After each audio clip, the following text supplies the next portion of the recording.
कुछ भी करूं जुबां पर आ ही जाती है। कुछ भी करूं जुबां पर आ ही जाती है। वह थोड़ी जिद्दी है। क्या बताऊं यारों, कितनी खूबसूरत हमारी मातृभाषा हिंदी है। क्या बताऊं यारों, कितनी खूबसूरत हमारी मातृभाषा हिंदी है। आदरणीय प्रधानाचार्य जी, अध्यापकगण एवं मेरे प्रिय साथियों, आज हम यहाँ हिंदी दिवस मनाने के लिए एकत्रित हुए हैं। संस्कृत की लाडली बेटी है हिंदी, को साथ लेकर चलती है हिंदी। सुंदर, मनोरम, सरल, मीठी, ओजस्वी। चलिए कार्यक्रम की शुरुआत है। सर्वप्रथम हिंदी दिवस क्यों मनाया जाता है, इस विषय पर सुनते हैं कक्षा 10वीं अ के छात्र प्रियांशु के विचार। नमस्कार, मेरा नाम प्रियांशु है। मैं कक्षा 10वीं अ का छात्र हूँ। आज मैं आप सभी को हिंदी दिवस के बारे में बताने जा रहा हूँ। हिंदी केवल एक भाषा ही नहीं बल्कि भावनाओं का उमड़ता सैलाब है, जो दिन प्रतिदिन सफलता के नए सोपान गढ़ रही है तथा एक नदी की मानिंद आगे बढ़ रही है। देश में करीब 77% लोग हिंदी बोलते हैं। यही कारण है इसे राजभाषा का दर्जा प्राप्त है। 14 सितंबर 1949 को भारत संविधान ने इसे भारत की मुख्य भाषा घोषित किया था। सन 1952 में पहली बार हिंदी दिवस का आयोजन हुआ था। तभी से यह सिलसिला लगातार चला आ रहा है। हम में से कई लोग ऐसे भी होंगे जिन्हें यह नहीं मालूम हिंदी दिवस क्यों मनाया जाता है। 14 सितंबर 1949 को एक मत यह निर्णय लिया गया था कि हिंदी ही भारत की राष्ट्रभाषा होगी। इसी महत्वपूर्ण निर्णय के महत्व को प्रतिपादित करने के लिए तथा हिंदी को हर क्षेत्र में प्रसारित करने के लिए हिंदी दिवस मनाया जाता है। एक तथ्य यह भी है कि 14 सितंबर 1949 को राजेंद्र सिंघा का 50वां जन्मदिन था, जिन्होंने हिंदी को राष्ट्रभाषा बनाने के लिए बहुत परिश्रम किया। बाकी साहित्यकार जिन्होंने इनके साथ मिलकर परिश्रम किया वो थे मैथिली शरण गुप्त, सियाराम शरण गुप्त आदि। इसका उद्देश्य वर्ष में एक बार लोगों को इस बात से रूबरू कराना है कि जब तक वे हिंदी का उपयोग पूरी तरह नहीं करेंगे, हिंदी का विकास असंभव है। वर्तमान समय में हम इस बात से इनकार नहीं कर सकते कि हिंदी पर संकट गहराता जा रहा है। लोग चाहते हैं उनके बच्चे अंग्रेजी माध्यम स्कूलों में पढ़ें। कहना यह ठीक है कि हिंदी हमारी राजभाषा है, किंतु हम में से कई लोग सामूहिक मंचों पर हिंदी बोलने से ही कतराते हैं, जो इस बात को पूर्णतः प्रमाणित करता है कि हिंदी हमारे अपने ही देश में एक दोयम दर्जे की भाषा बनकर रह चुकी है। अंत में मैं एक दोहा कहना चाहूंगा, निज भाषा उन्नति अहै, सब उन्नति को मूल, बिन निज भाषा ज्ञान के, मिटन न हिये किसूल। अर्थात मातृभाषा की उन्नति के बिना समाज का विकास असंभव है तथा बिना अपनी भाषा के ज्ञान के अपनी मन की पीड़ा दूर करना भी नामुमकिन है। धन्यवाद। और अब आपके सामने आ रही हैं कोरोना काल के नन्हे सिपाही, जो फैंसी ड्रेस में अपनी अपनी सलाह दे रहे हैं। आइए सुनते हैं इनकी सलाह। सर्वप्रथम आ रही हैं प्रथम ब की छात्रा अनवी सिंह, सैनिटाइजर के रूप में। नमस्कार दोस्त, मैं सैनिटाइजर हूँ। कहीं भी कभी भी मुझे उपयोग करना कभी ना भूलें। मैं आपको कीटाणुओं से दूर रखता हूँ और स्वस्थ रखता हूँ। कोरोना से बचने के लिए नियमित रूप से हाथों को धोए या सैनिटाइज करें। खाना खाने से पहले और बाद में हाथों को धोए या सैनिटाइज करें। बाहर से आने के बाद, खाने और सीखने के बाद हाथों को धोए या सैनिटाइज करें। शौचालय से आने के बाद हाथों को धोए। माँ ने सिखाया सबको सिखाओ, खाने से पहले जरा हाथ धो ले, कभी ना भूलेंगे हो। घर हो या बाहर, पानी हो या नाव, लेकिन डेटॉल जुटाली हो तो दोस्तों मुझे उपयोग करना कभी ना भूले, कीटाणु को ना फैलाए, स्वस्थ रहे। धन्यवाद।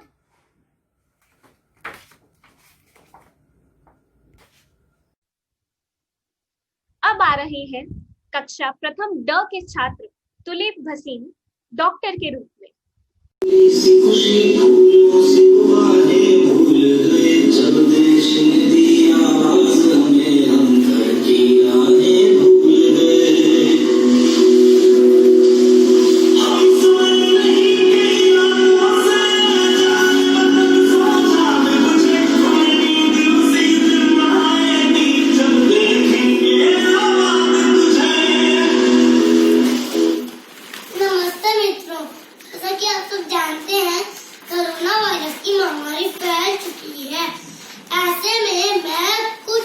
जरूरी उपाय बताने जा रहा हूँ। नियमित रूप से मास्क पहने, आँख, नाक और मुंह को छूना, 2 गज की दूरी रखें, 2 गज दूरी, मास्क है जरूरी, बार बार हाथ धोएं। अगर कोई जरूरी काम ना हो तो घर से बाहर ना निकले। अगर कोई जरूरी काम हो तभी घर से बाहर निकले। हम सब एक ऐसे मुश्किल समय में हैं जो हम सब के लिए एक चुनौती है। सभी कोरोना योद्धा हमारे साथ ढाल बनकर खड़े हैं, पर हम तो उनका नाम भी नहीं जानते, जो अपनी जान को खतरे में डालकर हमारी रक्षा करते हैं। हम उन्हें नमन करते हैं। एक बात हम याद रखें, कोरोना से डरना नहीं, लड़ना है, क्योंकि कोरोना को भगाना है, देश को बचाना है। जय हिंद, जय भारत। धन्यवाद। अब आ रहे हैं धैर्य वर्मा कक्षा तृतीय अ से हैंड सैनिटाइजर के रूप में। नमस्कार मित्रों, मुझे देखकर तो आप समझ ही गए होंगे कि मैं कौन हूँ। जी हाँ, मैं हूँ आपका अपना हैंड सैनिटाइजर। कहीं भी कभी भी कोरोना से बचने के लिए आप मेरा इस्तेमाल कीजिए। मैं आपको कोरोना से सुरक्षित रखता हूँ। खाना खाने से पहले और बाद में, छींकने या खांसने के बाद और कहीं बाहर से अंदर आने के बाद मेरा उपयोग कीजिए। माँ ने सिखाया, आप सबको सिखाओ। हैंड सैनिटाइजर के उपयोग का पाठ पढ़ाओ। हैंड सैनिटाइजर का उपयोग करो और करवाओ। कोरोना से बचो और बचाओ। धन्यवाद। अब सुनिए कक्षा द्वितीय ब के छात्र हर्षिल की सलाह। नमस्कार, मैं हूँ लाइफबॉय साबुन। अगर कोरोना को है हराना तो मुझसे हाथ धो रोजाना। पहले दोस्ती, फिर झगड़ा, फिर मगरमच्छ, फिर तितली,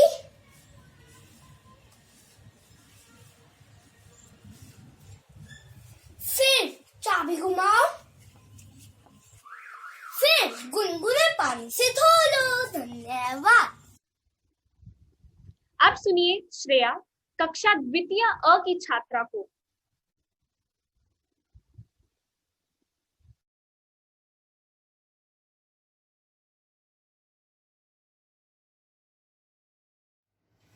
नमस्कार, आज मैं आपके सामने कोविड-19 लॉकडाउन के दौरान एक कामकाजी नारी की परिस्थितियों के बारे में बताना चाहती हूँ।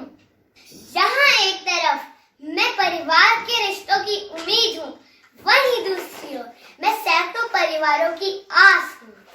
मैं अपने कार्यस्थल पर अपने कार्य को प्रभावित नहीं होने देती हूँ। साथ ही अपने घर परिवार की जिम्मेदारियों से भी समझौता नहीं करती। मैं नारी हूँ, माँ हूँ, बेटी हूँ, पत्नी हूँ, एक डॉक्टर हूँ। मैं नारी हूँ।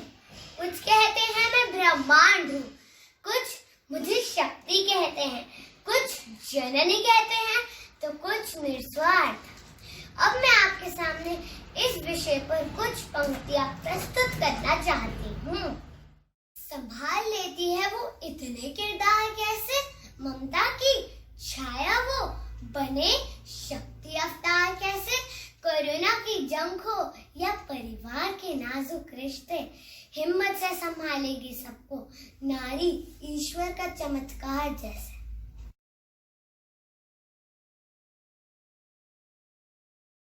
धन्यवाद। अब कुछ छात्र हिंदी दिवस पर अपने स्लोगन प्रस्तुत करने जा रहे हैं। सर्वप्रथम आ रहे हैं कक्षा 5वीं अ से आरुष गुप्ता। सुप्रभात। मैं हिंदी दिवस के उपलक्ष्य में कुछ पंक्तियां प्रस्तुत करने जा रहा हूँ। हिंदी ने ही किया हिंद का उत्थान, हिंदी में ही छिपा हमारे राष्ट्र का अभिमान। हिंदी से प्यार करें, हिंदी का सम्मान करें, हिंदी हिंद के प्राण, हिंदी को प्रणाम करें। धन्यवाद। अब सुनिए कक्षा 5वीं ब के छात्र अनिर्वाण गुप्ता को। सुप्रभात। हिंदी दिवस। हिंदी देश की भाषा है, हर भारतवासी की अभिलाषा है। जय हिंद। अब सुनिए कक्षा 5वीं स की छात्रा अनन्या असवाल को। मेरा देश महान है, हिंदी भाषा देश की जान है। अब सुने कक्षा 6ठी स की छात्रा नव्य नरुला को। हिंदी ने ही किया हिंद का उत्थान, हिंदी में ही है भारत का अभिमान। गर्व हमें है हिंदी पर, शान हमारी हिंदी है।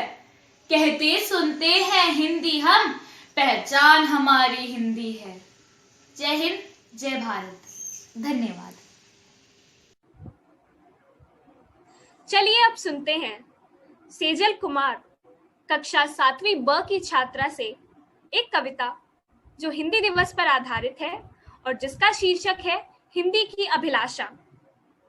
हिंदी थी वह जिन लोगों के दिलों में उमंग भरा करती थी। हिंदी थी वह भाषा जिन लोगों के दिलों में बसा करती थी। हिंदी को ना जाने क्या हुआ, रहने लगी हैरान परेशान। पूछा तो कहती है अब कहाँ है मेरा पहले सा सम्मान। मैं तो थी लोगों की भाषा, मैं तो थी क्रांति की परिभाषा। मैं थी विचार संचार का साधन, मैं थी लोगों की अभिलाषा। मुझको देख अपनी दुर्दशा आज होती है बड़ी निराशा। सुनिए दुर्दशा व्यथा हिंदी की, हृदय में हुआ बड़ा आघात। बात तो सच है वास्तव में, हिंदी के साथ हुआ बड़ा पक्षपात। हिंदी जो थी जन जन की भाषा और क्रांति की परिभाषा, वह हिंदी कहती है लौटा दो उसका सम्मान, यही है उसकी अभिलाषा। अपने ही देश में हिंदी दिवस को तुम बस एक दिन ना बनाओ। मैं तो कहती हूँ हिंदी दिवस का ये त्योहार तुम रोज मनाओ। आओ मिलकर प्रण लें, हम सब करेंगे हिंदी का सम्मान, पूरी करेंगे हिंदी की अभिलाषा, देंगे उसे दिलों में विशेष स्थान। धन्यवाद। चलिए अब सुनते हैं आर्यन रोहिला की कविता।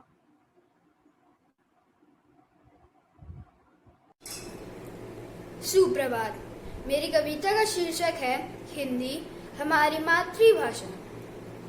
हिंदी हिंदू हिंदुस्तान, कहते हैं सब सीना तान। पल भर के लिए जरा सोचे इंसान, रख पाते हैं हम कितना ध्यान। 14 सितंबर को ही क्यों याद आता है बस हिंदी बचाओ अभियान। क्यों समझते हैं सब अंग्रेजी बोलने में खुद को महान।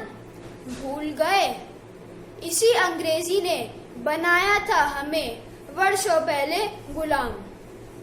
उठो, खड़े हो, करें मिलकर प्रयास हम, दिलाएं अपनी मातृभाषा को अंतर्राष्ट्रीय पहचान हम, ताकि कहें फिर से हम हिंदी, हिंदू, हिंदुस्तान, कहते हैं सब सीना तान। धन्यवाद। जय हिंद, जय भारत। आइए अब देखते हैं पत्रों की यात्रा कक्षा 8वीं ड के छात्र हिमाग्न गुप्ता के साथ। मैं हिमाग्न गुप्ता आज आपको पत्रों की यात्रा के विषय के बारे में बताने जा रहा हूँ। इस विषय में सबसे पहले आते हैं हरकारे। सैन्य संचार के लिए हरकारे बहुत महत्वपूर्ण थे। वे राजाओं के लिए एक जगह से दूसरी जगह शाही फरमान भी लेके जाते थे। इसके बाद आते हैं घोड़े। घोड़े दुनिया भर के विभिन्न देशों में कई वर्षों तक मेल और संदेश देने का एक प्राथमिक तरीका थे। घोड़ों से संदेश पहुंचाने के लिए एक संस्था बनी जिसका नाम पोनी एक्सप्रेस था। इसके बाद आते हैं कबूतर। संदेशों को ले जाने के लिए कबूतरों का प्रयोग किया जाता था। कबूतर अपनी प्राकृतिक होमिंग क्षमताओं के कारण दूत के रूप में प्रभावी थे। दुनिया भर में कई स्थानों पर उनका उपयोग किया गया है।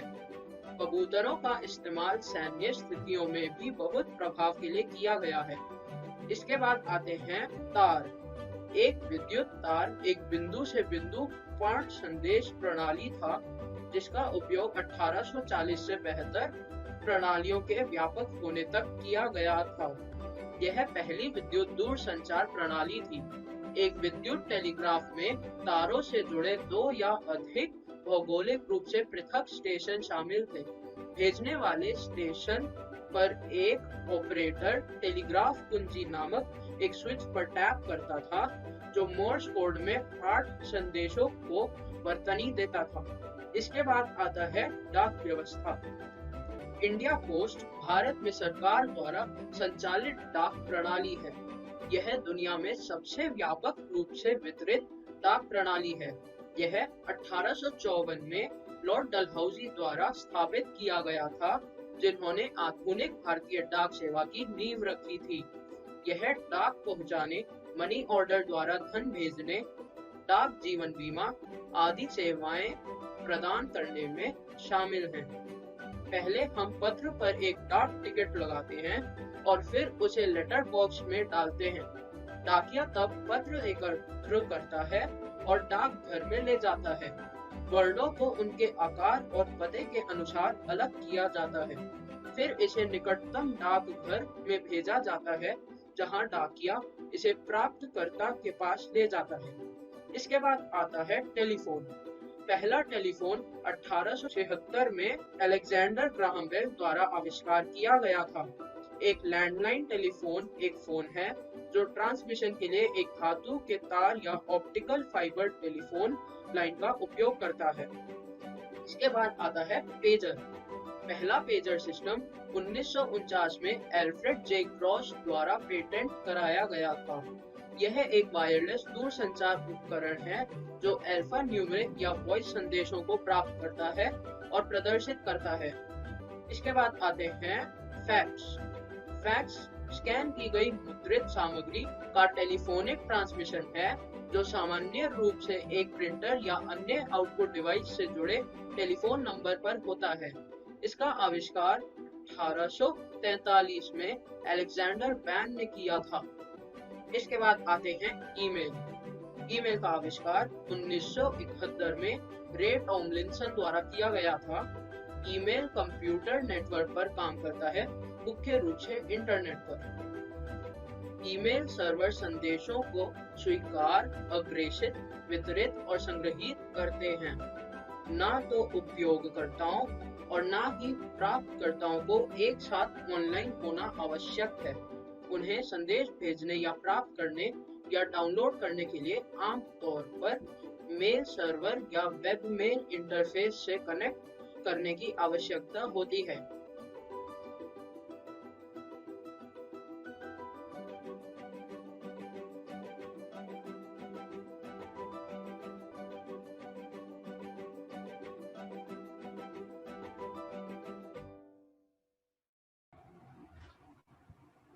चलिए अब सुनते हैं कक्षा 9वीं और 10वीं के विद्यार्थियों की स्वरचित कविताएं।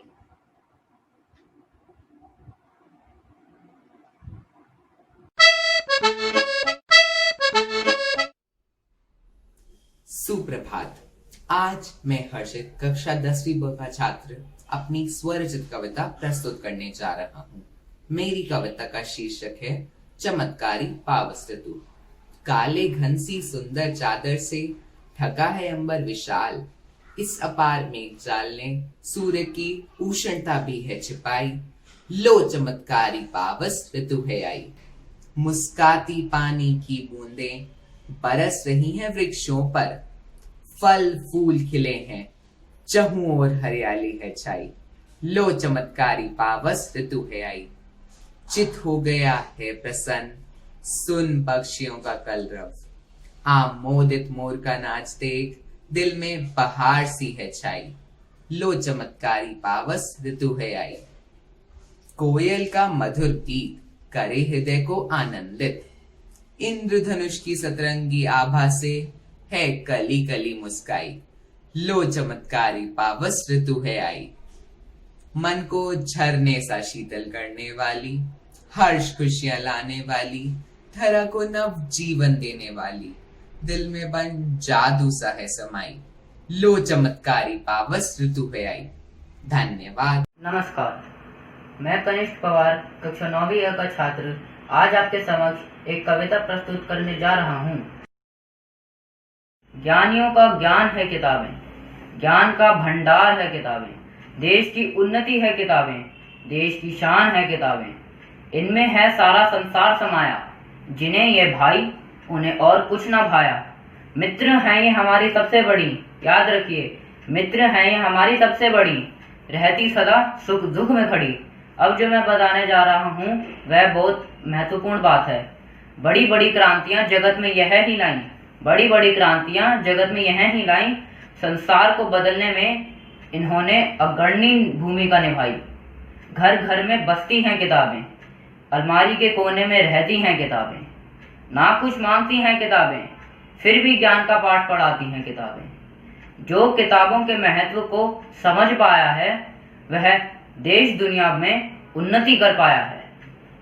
मानवता का बखान करती हैं किताबें, मानवता का ही विकास करती हैं किताबें।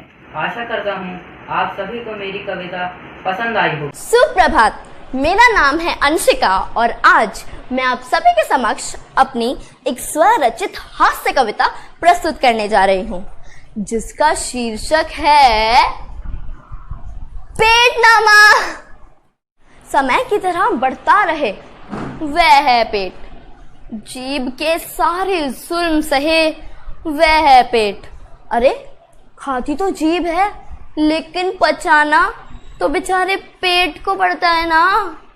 तो समय की तरह बढ़ता रहे वह है पेट, जीभ के सारे जुल्म सहे वह है पेट, शर्ट के सारे बटन तोड़ दे वह है पेट, और पुदीन हरा और हाजमोला से नाता जोड़े वह है पेट, बाहर खाने से रुष्ट हो जाए वह है पेट, और घर का खाना दबाकर खिलवाए वह भी पेट, बढ़ते प्रदूषण की तरह बढ़ता ही चला जाए वह है पेट, और कभी कभी वातावरण में प्रदूषण भी फैलाए वह है पेट, सांसों के साथ ऊपर नीचे जाए वह है पेट, टिंडे देखकर खुद ही भर जाए वह है पेट, फोटो में सांस भरकर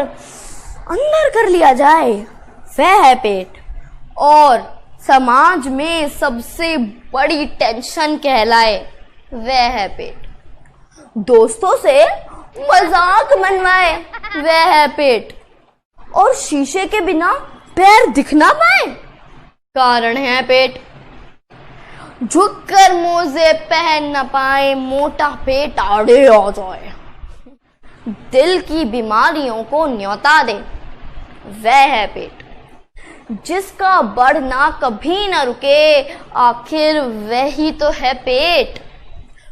मेहरबान कदरदान, किस बात का कर रहे हो वेट? जल्दी योगा शुरू करो, मत करो लेट, वरना बढ़ जाएगा तुम्हारा भी पेट। सोचो तो सही, कहाँ नहीं है पानी? नदियों में जो बहता है वह भी है पानी, झरनों में जो उछलता है वह भी है पानी, जो कुओं में छिपा बैठा है वह भी है पानी, जो विशाल समुद्रों में फैला है वह भी है पानी। नजर उठा के देखो तो सही, कहाँ नहीं है पानी? जो भाप बनकर उड़ता है वह भी है पानी, जो बादलों से छम छम करके बरसता है वह भी है पानी, जो तालाब और झीलों में सिमटा है वह भी है पानी। विचार कर तो देखो, कहाँ नहीं बर्बाद होता है पानी, फिर भी पीने के लिए बोतलों में बंद बिकता है पानी। बताओ तो सही, किसकी जरूरत नहीं है पानी? पेड़ पौधों, पक्षी पक्षियों सबके लिए आवश्यक है पानी। कहीं बाढ़, कहीं सूखे की वजह है ये पानी, कहीं हरियाली तो कहीं बंजर की वजह है ये पानी। संभाल कर समेट कर रखो तो जीवन रक्षक है पानी, पर अगर लापरवाह हो जाओ तो डुबो देता है पानी। सच कहूँ, धरती पर अमृत है पानी, अगर अब भी ना जागे, ना बचाया ये पानी, तो सुन लो प्यारे, मुश्किल है जीना तुम्हारा बिना पानी। सुप्रभात। आज मैं अनुष्का सिंह आप सभी को अपनी स्वरचित कविता सुनाने जा रही हूँ। मेरी कविता का शीर्षक है अनुपम ऋतु। यह कविता वर्षा ऋतु के समय के प्राकृतिक सौंदर्य के बारे में बताती है। मेघदूत बन आए नभ पर गहराए, वर्षा रानी के आने का संदेशा ले आए। कोना कोना हुआ प्रफुल्लित, धरती आंचल लहराए, वर्षा रानी के आने से धरती दुल्हन बन जाए। मेघ आ गए वर्षा लेकर, सजी सभी दिशाएं, धरती का ये रूप देखकर अंबर भी झुक जाए। वर्षा जल से धरा हृदय से हरियाली बाहर आए, वर्षा रानी के आने से धरती दुल्हन बन जाए। धरती के कण कण से खुशियां प्रस्फुटित हो जाएं, फलों और फूलों से विकसित हो जाएं लताएं। मिट्टी से निकली नई कोपले नव जीवन की आस जगाएं, वर्षा रानी के आने से धरती दुल्हन बन जाए। झरनों से पानी का झरझर स्वर जब आए, मन मयूर कल्पनाओं से भर जाए। इंद्रधनुष की सतरंगी आभा से अंबर पर खुशियां छा जाए, वर्षा रानी के आने से धरती दुल्हन बन जाए। के पक्षी राग सुनाए, रंगीन और मगन हो नृत्य दिखाए, वर्षा जल की बूंदों से चातक खुश हो जाए। वर्षा रानी के आने से धरती दुल्हन बन जाए। धन्यवाद।